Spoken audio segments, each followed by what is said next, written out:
Las elecciones de marzo próximo marcarán un récord en cuanto a participación ciudadana. Se registran alrededor de 80.000 candidaturas a diversas dignidades.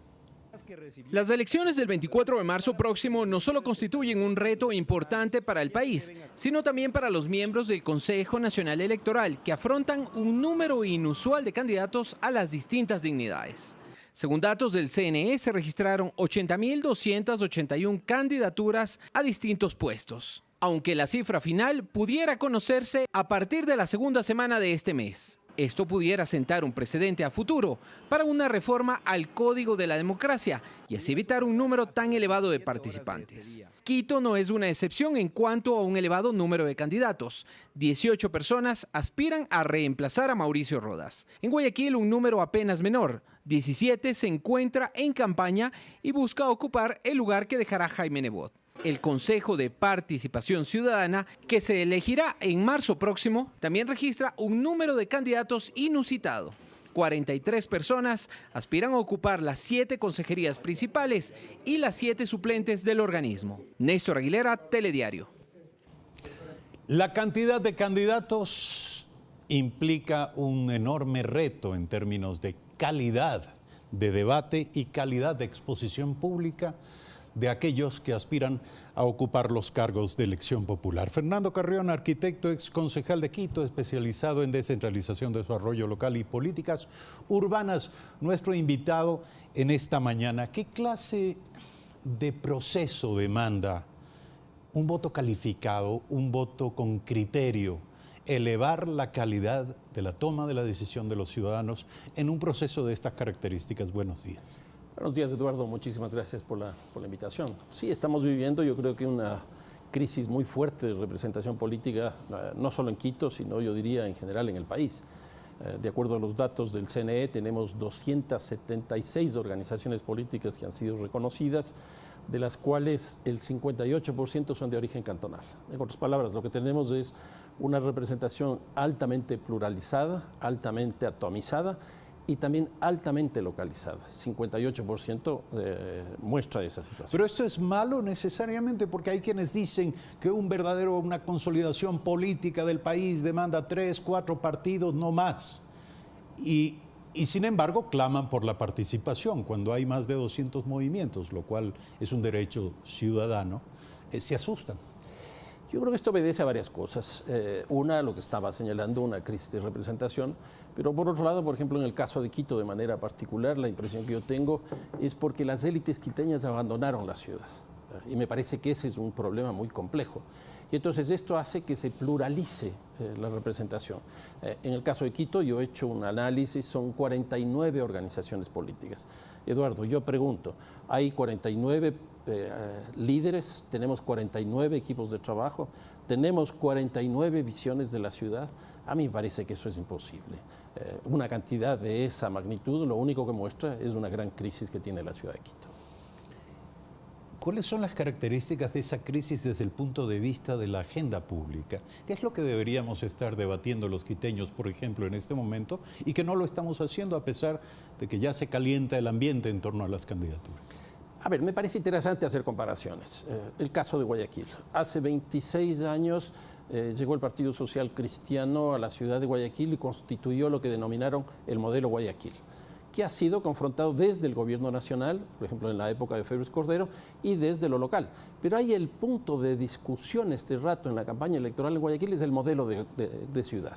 En el caso de Quito no tenemos eso. En el caso de Quito lo que se está discutiendo es cómo eliminar los baches, cómo recoger mejor la basura.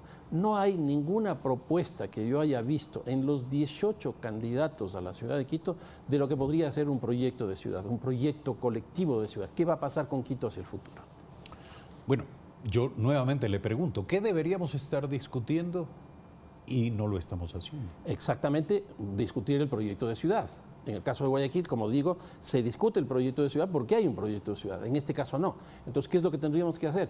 En este proceso electoral, ir construyendo consensos para ir definiendo de manera conjunta qué es lo que las grandes líneas estratégicas que necesita la ciudad. Por ejemplo, el modelo de gestión. modelo de gestión, Quito está en una crisis brutal. El tema de la representación política. Y aquí, Eduardo, una pequeña... El modelo de diferencia. gestión tiene que ver con el tamaño del aparato Por ejemplo, eso, pero no solo municipal. eso. Porque, por ejemplo, ahora el alcalde lo que está haciendo es reduciendo el tamaño, pero no ha planteado nada, por ejemplo, respecto al gobierno electrónico, de gobierno abierto. No nos ha planteado nada respecto de la relación entre políticas públicas y políticas privadas. No nos ha planteado nada respecto del modelo en términos de la cooperación pública o privada. Entonces, yo creo que ahí hay un gran vacío. Pero lo grave no es que el alcalde actual, que por cierto ya va de salida, no lo haya planteado. Lo grave es que no lo plantean los candidatos que aspiran a ser alcaldes. Y lo único que han encontrado es la salida esta de la alcaldía mayor y la alcaldía menor, un poco copiando el caso de Bogotá. Bogotá tiene 20 alcaldías menores que dependen directamente de la alcaldía mayor. Entonces me da la impresión que más o menos ese esquema es el que se está siguiendo en la mayoría de los alcaldes que están planteando, candidatos a la alcaldía, que ellos están planteando esa situación. ¿Qué otros temas? Usted decía primero el modelo de gestión. ¿Qué más? Por ejemplo, la crisis económica que tiene Quito.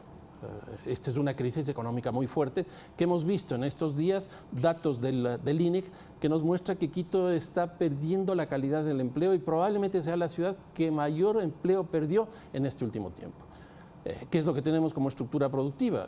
Básicamente una estructura que nació en la época de sustitución de importaciones alrededor de lo textil, alrededor de la producción de vehículos, alrededor de la línea blanca, etcétera, pero nada, por ejemplo, en el sector terciario superior, que hoy día es lo que define a las grandes ciudades. Me refiero, por ejemplo, a Yahoo, Google, es decir, todas estas líneas de servicios alrededor de las nuevas tecnologías de la comunicación que no existe. Yo creo que aquí sería muy interesante encontrar un gran acuerdo de Quito con las élites, con todos los sectores, para ver cuál es la estructura productiva de Quito. ¿Qué es lo que plantean los candidatos? Turismo. Cuando uno ve la composición que tiene el turismo en la estructura económica de Quito es inexistente, es del 3%, nada más que el 3%.